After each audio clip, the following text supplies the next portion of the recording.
नमस्कार मित्र, मी डॉक्टर आशिष बनसोड आणि स्वागत आहे तुमचं आपल्या डायबिटीसच्या कोर्समध्ये. आपल्या डायबिटीस कोर्सचा उद्देश फार मोठा आहे, पण तो केवळ थेअरी शिकवण्याचा नाही. आपण हा कोर्स असा बनवत नाही की टाइप 1 कोणती, टाइप 2 कोणती किंवा एडीएचे गाईडलाईन्स काय सांगतात ते फक्त पाठांतर करून घ्यायचं. अशा प्रकारचा माझा उद्देश नाही. हा कोर्स महाराष्ट्रातील कॉमन डॉक्टरसाठी आहे. असा डॉक्टर ज्याच्याकडे पेशंट पाहायला जास्तीत जास्त 10 मिनिटे वेळ असतो. त्या 10 मिनिटात त्याला डायग्नोज करायचं आहे, तपासण्या लिहायच्या आहेत आणि औषधीसुद्धा लिहायची आहेत. आपण कोर्स असा बनवतो की एक रूटीन जनरल प्रॅक्टिशनर तो पाहून लगेच समजू शकेल आणि त्याच्या ओपीडीमध्ये लागू करू शकेल. एखादा नवीन डायबिटिक पेशंट तुमच्याकडे आला तर औषध कशी सुरू करायची, पहिल्या लाईनमध्ये कोणती औषधे ठेवायची. समजा एक पेशंट माझ्याकडे आला आहे ज्याचा HbA1c जो आहे तो साधारण 8च्या आसपास आहे. तुम्ही औषधं लिहिली आणि त्याला सांगितलं की 2 महिने ही औषध घ्या आणि परत मला दाखवा. आता तुम्ही काय लिहिलं होतं? जसं की बहुतेक जनरल प्रॅक्टिशनर लिहितात तसं. मेटफॉर्मिन 500 mg आणि ग्लिमेप्राइड 2 mg.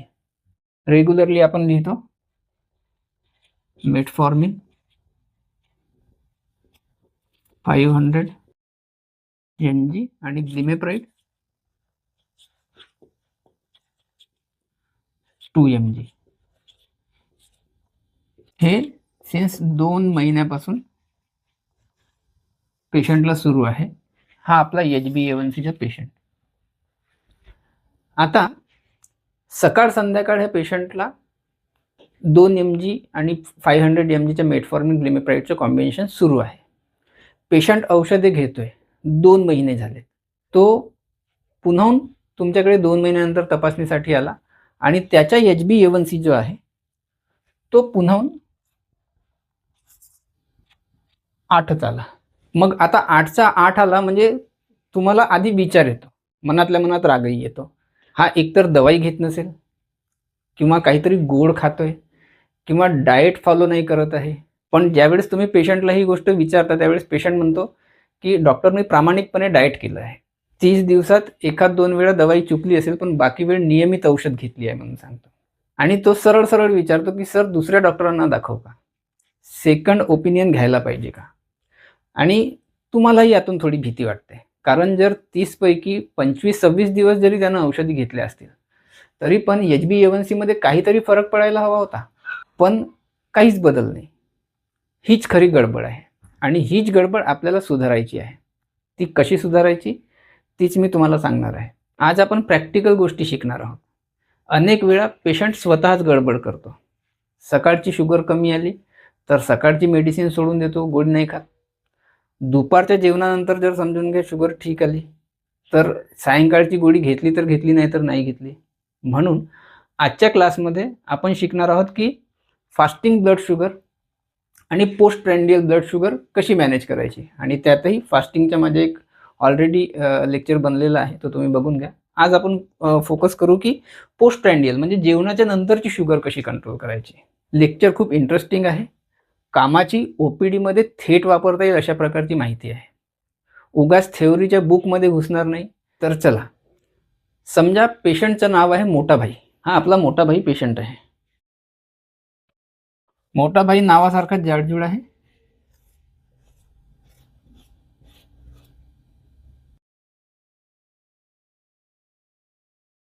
ठीक आहे, डिझायनिंग मला येत नाही, समजून घ्या.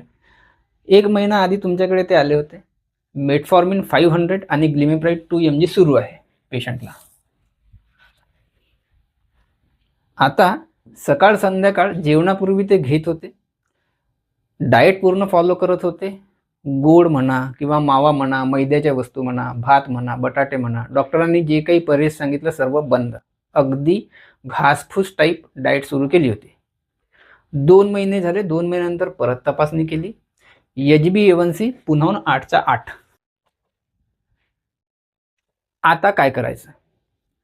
सगळ्यात आधी एक गोष्ट लक्षात ठेवा की HbA1c ला कधीच डायरेक्ट टार्गेट करू नका. HbA1c फक्त 3 महिन्यांची सरासरी शुगर सांगते तुम्हाला. ती पाहून औषधीचा डोस कधीही ठरवू नका. कारण डोस जर ठरवायचा असेल तर 2च गोष्टी महत्त्वाच्या आहेत. एक तुमचं फास्टिंग ब्लड शुगर आणि दुसरी 2 तासानंतरची पोस्ट प्रँडियल ब्लड शुगर. एक तुमचं आलं डोज डिसायडेशन. कसे करायचे? पीपी जेवणानंतर आणि फास्टिंग जेवणाच्या आधी.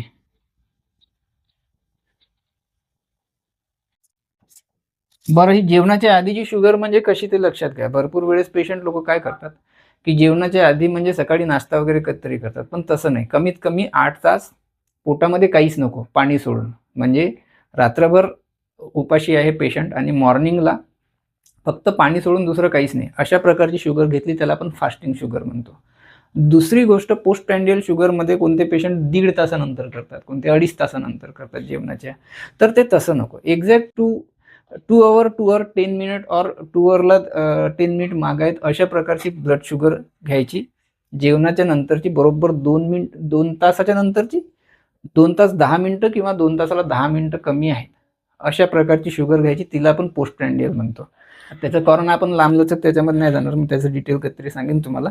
कोणताही पेशंट आला, HbA1c त्याचा 10 असो, 12 असो, 14 असो, तुम्ही त्याला सांगायचं फास्टिंग आणि PPBS करून आण. समजा त्या पेशंटची फास्टिंग आहे, ह्या पेशंटची फास्टिंग आहे. करून आल्याच्या नंतर ज्यावेळेस तुमच्याकडे व्हिजिटला आलं पेशंट आणि पेशंटची फास्टिंग आहे,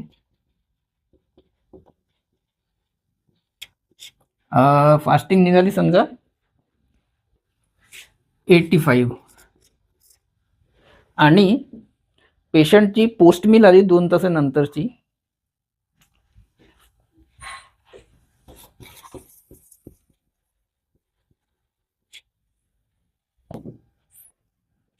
310. हे आपण रेड कलर मध्ये लिहूयात, कारण ॲबनॉर्मल ही आहे. आपल्याला पुढे समजायला बरं पडेल की आपण काय शिकतोय ते, है ना. आपण नेमकं कशावर फोकस करतोय ते आधी वरती लिहून देतो मी तुम्हाला. पोस्ट प्रँडियल हायपर ग्लायसेमिया, यालाच आपण PPH सुद्धा म्हणतो. PPH, post prandial hyperglycemia. याचा अर्थ काय तर फास्टिंग कंट्रोल आहे आणि जेवणानंतरची शुगर वाढते. म्हणजे जेवणानंतर शरीरातून पुरेसे इन्सुलिन निघत नाही आहे. औषध असूनही बीटा सेल्स जे आहेत त्या पुरेसं काम नाही करत आहेत. म्हणून आपल्या गोळ्या तर सुरू होत्या, शुगर कंट्रोल होत नाही आहे. मग आता आपल्यासमोर 2 पर्याय आहेत. एक, इन्सुलिन सिक्रिशन वाढवणारी औषधं द्या, किंवा दुसरा, थेट इन्सुलिन द्या. आता आपल्या हातात कोणते त्याच्यासाठी शस्त्र आहेत, कोणती रायफल आपल्या हातामध्ये आहे ते बघूया. ठीक आहे. आपल्याकडे ड्रगमध्ये सल्फोनाइल युरिया एक ड्रगचा ग्रुप आहे.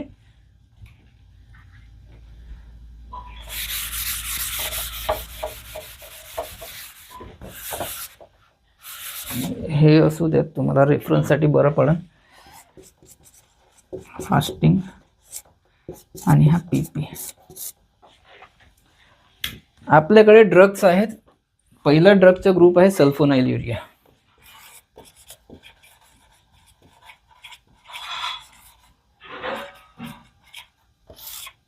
ह्या ग्रुपमध्ये कोणत्या कोणत्या ड्रग्स येतात? ग्लिमेप्राइड आहे, ग्लिक्लाझाइड आहे, ग्लॅबेनक्लामाइड आहे, ग्लिपिझाइड आहे, है ना. ग्लिमेप्राइड, ग्लिक्लाझाइड,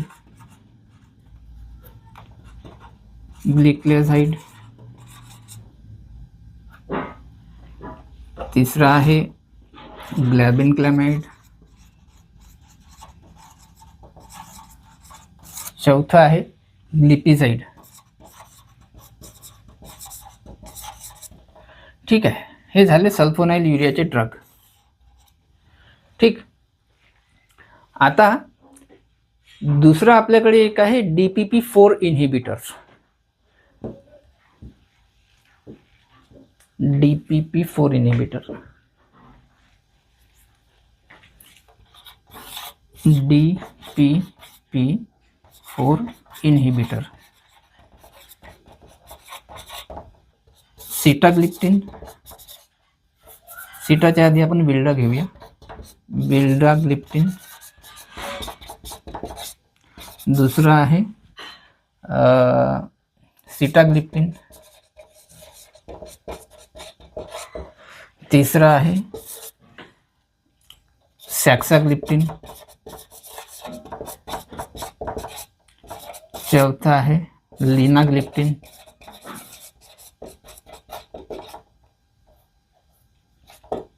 ग्लिप्टिन. आणखी एक ग्रुप येतो याच्यानंतर, ज्याच्यामध्ये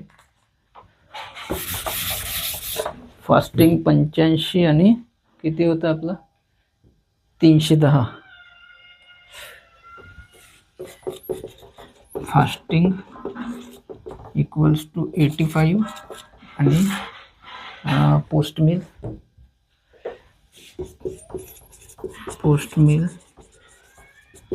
310. हे रेफरन्ससाठी असू द्या. तिसरा ग्रुप समजा मेग्लिनिटाइड. हा आहे GLP-1 ॲनालॉग. GLP-1 analogue. ठीक आहे. याचा जो एक्झाम्पल आहे तो आहे सेमाग्लुटाइड. ठीक आहे. आणि सर्वात शेवटी रेग्युलर किंवा शॉर्ट ॲक्टिंग इन्सुलिन. सर्वात शेवटी आपण जो वापरतो याच्यामध्ये तो आहे शॉर्ट ॲक्टिंग इन्सुलिन. चौथा शॉर्ट ॲक्टिंग इन्सुलिन. आणि याच्यामध्ये येते लिस्प्रो, ॲस्पार्ट. ठीक आहे. आता आपल्याला हत्यारं माहिती झाली की आपल्याकडे आहे काय काय यूज करण्यासाठी. तर हे आपल्याकडे हत्यारं आहेत.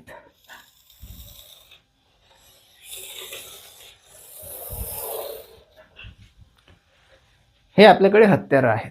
आता हत्यारं आपण वापरायची कशी, तर सगळ्यात आधी जर आपल्याकडे जर समजून घ्या कोणता पर्याय आहे, तर पेशंट आधीच आपला मेटफॉर्मिन प्लस ग्लिमेप्राइडवर आहे. तर पहिला ऑप्शन आपल्याकडे राहतो की M+G वर पेशंट आहे. हा G म्हणजे ग्लिमेप्राइड. ग्लिमेप्राइड जो 2 mg होता तो तुम्ही 3 करू शकता किंवा 4 करू शकता. दुसरा जो ऑप्शन आपल्याकडे उरतो तो म्हणजे ग्लिमेप्राइड बदलून ग्लिक्लाझाइड द्या. हा जो ग्लिमेप्राइड आहे याला चेंज करा आणि ग्लिक्लाझाइड द्या. आपण समोर बघू की असं का किंवा याच्यामध्ये फरक कसा पडेल, मेडिसिन कशा पद्धतीने जास्त चांगल्या पोटेन्सीनं कशी यूज होते मेडिसिन हे देण्यामध्ये, किंवा याच्यावरून ग्लिक्लाझाइडवर शिफ्ट होण्यामध्ये काय फायदा जास्त आहे तेही आपण पुढे शिकणार आहोत. त्याच्यामुळे लक्षपूर्वक बघा थोडंसं, है ना. बरं, दुसरा एक उत्तम मार्ग आपल्याकडे राहते की DPP-4 इन्हिबिटर वापरा. हा जर नाही केला तर DPP-4 इन्हिबिटर वापरा. ज्याचे एक्झाम्पल आहेत सिटाग्लिप्टिन किंवा विल्डाग्लिप्टिन.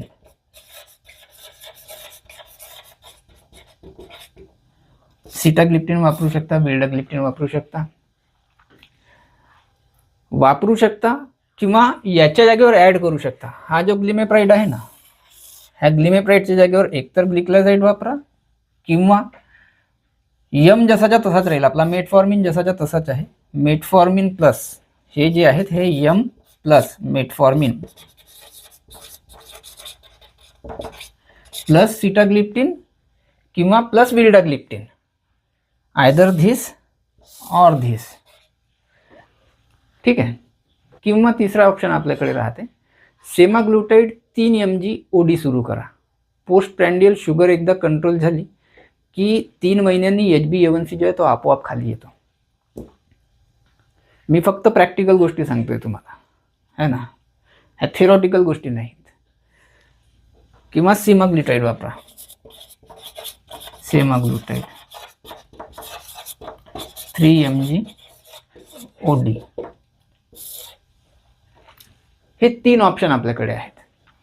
बरं, जसं जसं HbA1c खाली येईल तुमचा, तर तो हळूहळू हा जवळपास येतो 2 ते 3 महिने रेग्युलर तुम्ही मेडिसिन सुरू ठेवली ना, तर 8चा जो आहे तो येतो खाली 6.5 ते 7. आणि 7 पेक्षा कमी ठेवणं हेच आपलं अंतिम उद्देश आहे. HbA1c 7 पेक्षा कमी ठेवणं हे आपलं अंतिम उद्देश आहे. याच्या मागचं कारण सांगतो मी तुम्हाला, की शुगर अशी वस्तू आहे ना, अचानक वाढली तरी काही लक्षण दिसत नाही. हां, सडनली कमी झाली तर लक्षणं दिसतात. पण अचानक जर शुगर वाढली तर तुम्हाला कोणत्याही प्रकारचा त्रास होत नाही. पण शुगर अशा प्रकारचा प्रॉब्लेम आहे जो मारत नाही, तो हळूहळू तुम्हाला आतमधून कुतरून टाकते, खराब करते बॉडी आतमधून. त्याच्यामुळे आपलं उद्दिष्ट असतं की 7 पेक्षा कमी HbA1c असला तर समजून घ्या, होऊ शकते एखाद्या दिवशी तुमची शुगर जी आहे ती 200 दाखवत असेल किंवा एखाद्या दिवशी 400 दाखवली असेल. पण आफ्टर ऑल जर समजून घ्या तुमचं HbA1c जर 7च्या खाली आहे, याचा अर्थ तुमची बॉडी जी आहे मागच्या 3 महिन्यामध्ये व्यवस्थित कंट्रोल करत आहे शुगर, आणि कोणत्याही प्रकारचं नुकसान तुमच्या शरीरामध्ये सुरू नाही आहे सध्या, असा त्याचा अर्थ. आणि हे टार्गेट जे आहे आपण नक्कीच अचीव करू शकतो. आता तुम्ही बघितलं असेल की आपण काय केलं. आपण थेट HbA1c 8 आहे म्हणून काही औषध वाढवली नाही किंवा कमी केली नाही. आपण आधी पेशंटची फास्टिंग शुगर करून घेतली आणि पोस्ट प्रँडियल शुगर करून घेतली. फास्टिंग नॉर्मल आली, पण पोस्ट प्रँडियल वाढलेली आली. तेव्हा मला लगेच समजलं की हा PPHचा केस आहे, म्हणजे पोस्ट प्रँडियल हायपरग्लायसेमिया. पेशंटची जेवणानंतरची शुगर जी आहे ती 310 होती, आणि तो कोणती औषधं घेत होता ते आपण बघितलं. ते माझ्यासाठी बेसलाईन झालं. पेशंटची जेवणानंतरची शुगर आपण बघितली 310 होती. तो कोणती औषधं घेत होता ते आपण बघितलं, आणि ते आपल्यासाठी त्याचं बेसलाईन झालं. आता बेसलाईनवरून मी काय करू शकतो? मी ग्लिमेप्राइडचा डोज 2 mg वरून 3 mg करू शकतो, 4 mg करू शकतो. 4 mg जो आहे तो मॅक्झिमम डोज आहे. किंवा दुसरी गोष्ट मी करू शकतो की ग्लिमेप्राइड बंद करून त्याऐवजी ग्लिक्लाझाइड सुरू करू शकतो, 60 mg किंवा 90 mg सुरू करू शकतो. किंवा मी अजून काय करू शकतो, मी सिटाग्लिप्टिन किंवा विल्डाग्लिप्टिन 50-50 mg सकाळ संध्याकाळ जेवणासोबत ॲड करू शकतो. मी 1 बाय 1 सांगतो तुम्हाला. एक तर आपण 3 mg करू डोज वाढवून, कंट्रोल नाही होत आहे आपण 4 mg करू, हा मॅक्झिमम डोज झाला, मॅक्स डोज आहे हा. किंवा दुसरी गोष्ट, हे न करता ग्लिक्लाझाइड ॲड करू शकतो, किंवा DPP-4 इन्हिबिटरमध्ये सिटाग्लिप्टिन किंवा विल्डाग्लिप्टिन मी ॲड करू शकतो. जेव्हा ॲड करीन त्यावेळेस हे बंद करायचं बरं का, है ना. हे आणि हे किंवा हे ज्यावेळेस ॲड करतो आपण तेव्हा हे बंद करायचं, आणि हे सकाळ संध्याकाळ 50-50 mg जेवणासोबत ॲड करू शकतो. असं केलं तर जी पोस्ट प्रँडियल शुगर 295 येत होती ती कंट्रोलमध्ये येईल. किंवा माझ्याकडे आणखी एक ऑप्शन आहे, सेमाग्लुटाईडचा डोज 3 mgचा डोज दिवसातून एकदा जेवणासोबत. मग पेशंट कसं आहे, किती वेळा खाऊ दे, नाश्ता असो, किती वेळा खाऊ दे, म्हणजे गोळी नाही, गोळी ओढीच द्यायची आहे. मग जेवणाच्या बाबतीत सांगतोय मी, नाश्ता असो, दुपारचं जेवण असो, रात्रीचं जेवण असो, जसं जसं ब्लडला कळेल की शुगर वाढते तसं तसं इन्सुलिन निघायला सुरुवात होईल, आणि यामुळे पोस्ट प्रँडियल शुगर जी आहे ती कंट्रोल होते. यानं काय होईल की फास्टिंग आधीच कंट्रोलमध्ये होती ही, आणि पोस्ट मिल्स जी आहे 310 ती कंट्रोलमध्ये येईल, आणि 3 महिन्यांची सरासरी शुगर जी आहे ती HbA1c आपोआप खाली येईल. पेशंटही खुश होतो. त्यापर्यंत आपण पोस्ट प्रँडियलच्या बद्दल बोललो. आता प्रश्न येतो की ग्लिमेप्राइड चांगली की ग्लिक्लाझाइड चांगली, या दोन्ही औषधांमधला फरक समजून घेऊया. ग्लिमेप्राइड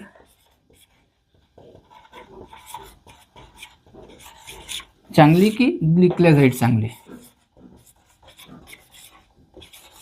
सगळ्यात आधी डोस बघूया. डोस कसे आहेत ग्लिमेप्राइडचे? 1 mg ही 1 mg मध्ये येईल, 2 mg मध्ये येईल, 2 mg मध्ये येईल, 3 mg मध्ये येईल आणि 4 mg मध्ये येईल. ठीक आहे. ही दिवसातून एकदा देऊ शकतो किंवा सकाळ सायंकाळ देऊ शकतो. ओडी और बीडी आपण दोन्ही पद्धतीने वापरू शकतो. याला आपण ओडी किंवा बीडी दोन्ही पद्धतीने वापरू शकतो. याला ओडी और बीडी सेम. ग्लिक्लाझाइड जी आहे तिचा डोस जो आहे, हा ग्लिक्लाझाइड जो मॉलिक्यूल आहे ना, हा मॉडिफाईड रिलीज आहे.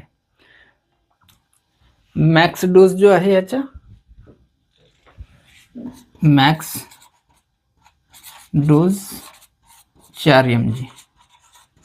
ठीक आहे. आता बघूया ग्लिक्लाझाइडच्या बाबतीत. ग्लिक्लाझाइड जे आहे ती मॉडिफाईड रिलीजमध्ये येते. 30 mg 30 mg मध्ये येते, 60 mg मध्ये येते, 90 mg मध्ये येते आणि 120 mg मध्ये येते. ठीक आहे. हे सगळे डोस सकाळ सायंकाळ देता येतात, म्हणजे बीडी मध्ये देता येतात. बीडी बीडी बीडी बीडी. ठीक आहे. आता इक्विव्हॅलन्स काय आहे? ग्लिमेप्राइड जो आहे इक्विव्हॅलन्स म्हणजे ह्यांची पोटेन्सी कशी आहे. 1 mg जेवढं कमी करेल तेवढं 30 mg कमी करेल, 2 mg जेवढं कमी करेल तेवढं 60 mg कमी करेल, 3 mg जेवढं कमी करेल तेवढं 90. आणि दोन्ही जवळपास सारखंच शुगर कंट्रोल करतात.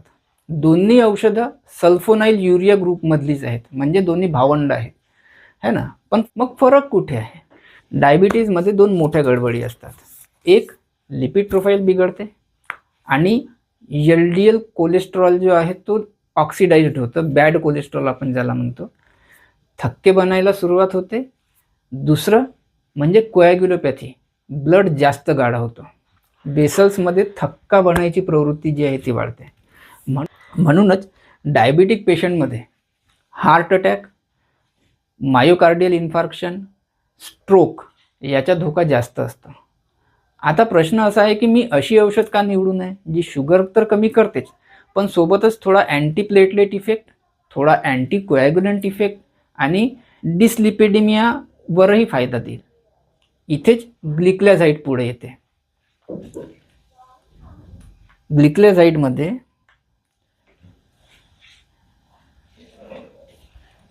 ही जी आहे ग्लिक्लाझाइड, तिच्यामध्ये ऑलरेडी हिच्यामध्ये अँटीप्लेटलेट इफेक्ट,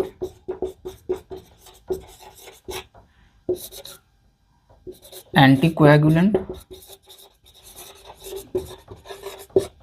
आणि लाईक ॲस्पिरिन, ॲस्पिरिन सारखंही काम करते ही मेडिसिन. तर इथे ग्लिक्लाझाइड पुढे येते. ग्लिक्लाझाइडमध्ये हलका अँटीप्लेटलेट इफेक्ट असतो, म्हणजे थोडंसं ॲस्पिरिन सारखंही काम करते. बेसल्समध्ये थक्का बसायची प्रवृत्ती कमी करते आणि ती अँटीऑक्सिडंटही आहे, म्हणजे LDLचं ऑक्सिडेशनही काही प्रमाणात कमी करते. LDL आपला बॅड कोलेस्ट्रॉल.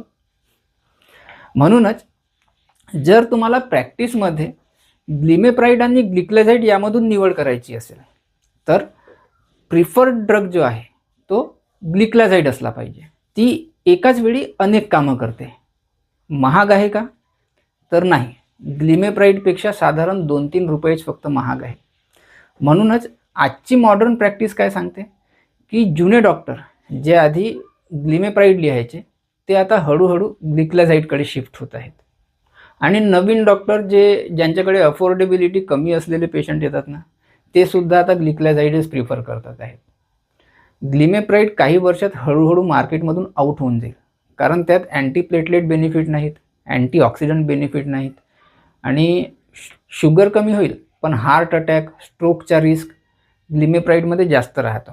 ग्लिक्लाझाइडमध्ये तसं नाही राहत. आता इथपर्यंत आपल्याला काय समजलं? आपण पेशंटला 2 औषधं दिली होती, एक मेटफॉर्मिन आणि एक ग्लिमेप्राइड. बर, एक मेटफॉर्मिन जे आहे ते इन्सुलिन रेजिस्टन्स कमी करतं, दुसरं ग्लिमेप्राइड जे आहे ते बीटा सेल्सना थोडासा धक्का देतो आणि इन्सुलिन बाहेर काढायला लावतं.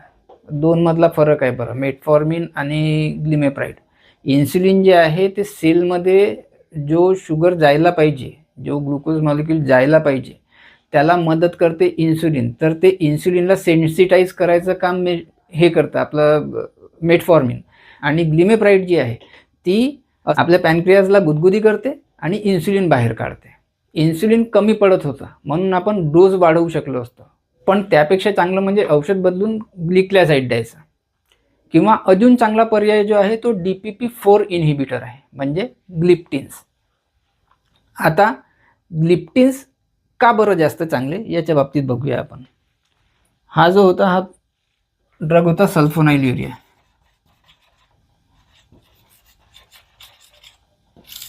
ठीक आहे. आता प्रश्न असा आहे, ग्लिप्टिन्स सल्फोनाइल युरियापेक्षा का जास्त चांगला, हे समजून घ्या.